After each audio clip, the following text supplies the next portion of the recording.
What if I told you your kitchen scraps could turn your garden into a paradise? Welcome to the magic of composting, a simple yet transformative process that turns everyday waste into nutrient-rich soil. Think about all those fruit peels, coffee grounds, and leftover greens.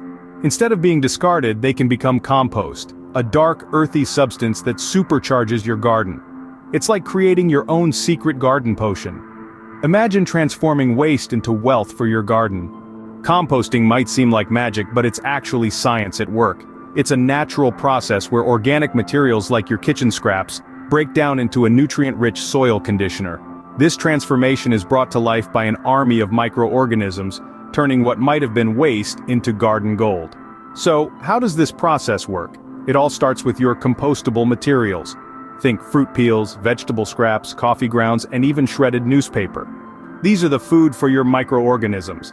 They break these materials down through a process called decomposition, munching away at the organic matter and turning it into humus, a dark, crumbly substance that's full of nutrients plants love. Now there's a delicate balance to be struck in composting. It's not just about throwing scraps into a pile and hoping for the best. You need the right mix of greens and browns. Greens are your kitchen scraps. They're high in nitrogen and help the microorganisms grow and reproduce. Browns, like dried leaves or straw, are high in carbon and provide energy for those microorganisms. But it's not just about the food. Like us, these microorganisms need water and air. Your compost pile should be as damp as a wrung-out sponge and turned regularly to let air in. This helps speed up the decomposition process and prevents bad odors.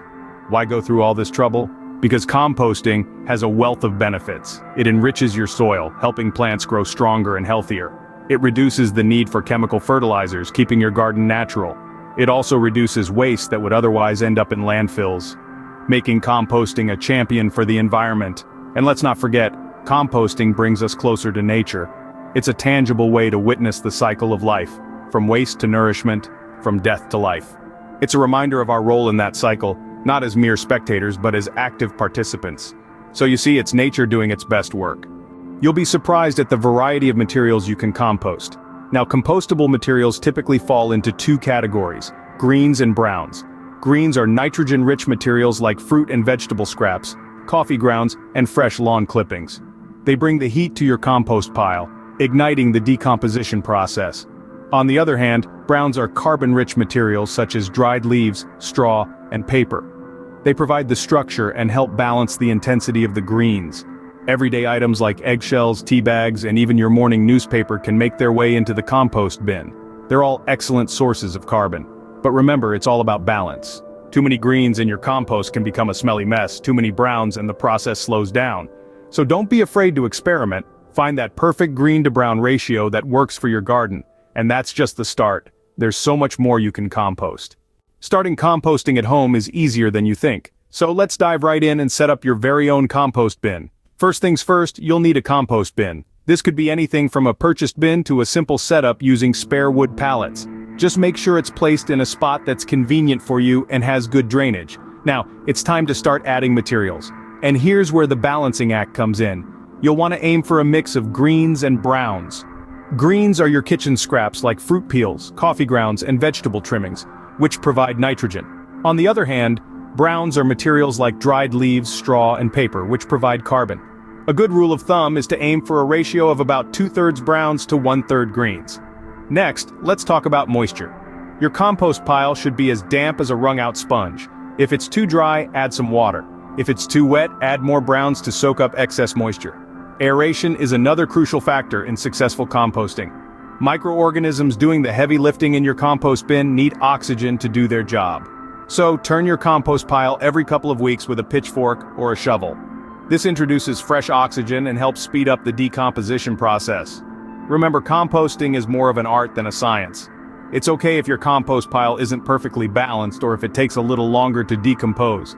The important thing is to keep adding to your compost pile and turning it regularly. As your compost pile breaks down, you'll notice it starts to look like dark, crumbly topsoil and smells earthy. That's your garden gold, ready to enrich your garden and help your plants thrive. And there you have it, your very own composting bin. It may take a little time and patience, but the rewards are well worth it. So get composting and unlock the secrets of a thriving garden. Now let's watch nature do its magic. The composting process is a fascinating dance between time, temperature, and tiny, unseen helpers. It begins when you add your fresh kitchen scraps and yard waste to your compost bin. From coffee grounds to carrot peels, these are the greens, high in nitrogen and full of moisture. They're the food your microorganisms love. But they also need browns, which are dry materials like leaves, straw, or even shredded newspaper. These provide carbon and help create the right texture for air to circulate. Once you have a good mix of greens and browns, the decomposition process kicks off. Microorganisms like bacteria and fungi start breaking down the organic matter, turning it into a nutrient-rich substance. This is where the magic happens. As they work, they generate heat, a lot of it. In fact, a healthy compost pile can reach temperatures of up to 160 degrees Fahrenheit. This heat not only speeds up the decomposition process but also helps kill any weed seeds or pathogens that might be lurking in your compost. At this stage, turning your compost pile is crucial. It introduces fresh oxygen, which your aerobic bacteria need to do their job. It also helps distribute the heat evenly throughout the pile, ensuring all parts of it decompose at the same rate. As weeks turn into months, the compost pile starts to change. It shrinks in size as the materials break down and its color darkens. The original ingredients become unrecognizable and a sweet, earthy smell replaces the scent of fresh kitchen scraps.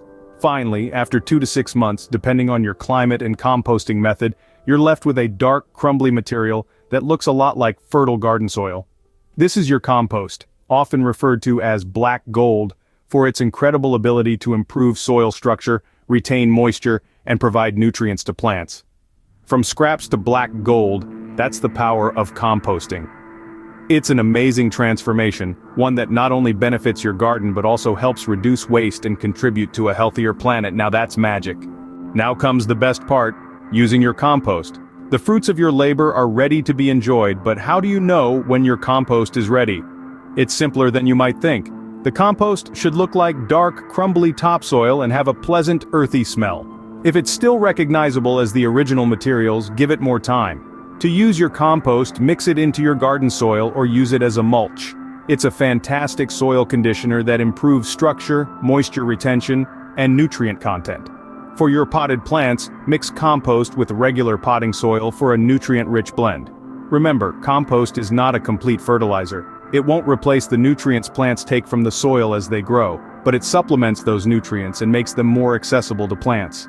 Feed your garden with compost, and it'll reward you with vibrant, healthy plants. It's a simple yet powerful way to bring life to your garden. Sometimes things don't go as planned, but don't worry, we've got solutions. Let's dive into common composting challenges and how to overcome them. First up, bad odors. If your compost pile smells, it's often due to too many greens or not enough air. The solution? Add more brown materials like leaves or paper, and make sure to turn your pile regularly to let it breathe. Pests can be another issue. If you're attracting unwanted critters, avoid adding meat or dairy to your compost. These can draw in rodents and flies. Stick to plant-based scraps and you'll keep the pests away. Now, if your compost pile is taking a while to decompose, it could be due to a lack of moisture or too many browns. Keep your compost pile as damp as a wrung-out sponge and balance your browns with green materials. With these tips, you'll be a composting pro in no time. For those of you who've been composting for a while, here are some advanced tips. To enhance the quality of your compost, consider adding trace minerals like rock dust or seaweed meal. These elements not only enrich your compost, but also provide your plants with essential nutrients they might not get otherwise. Next, let's discuss adjusting for different plant needs. Composting isn't a one-size-fits-all solution, and different plants have different nutrient requirements. For example, acid-loving plants like rhododendrons and blueberries benefit from pine needle compost, which tends to be more acidic. On the other hand, vegetables like tomatoes and peppers prefer a more balanced compost mix. Lastly, consider trying innovative composting methods such as vermicomposting, which uses worms to speed up the decomposition process, or bokashi composting, an anaerobic process that's perfect for small spaces. With these advanced tips, you can take your composting game to the next level.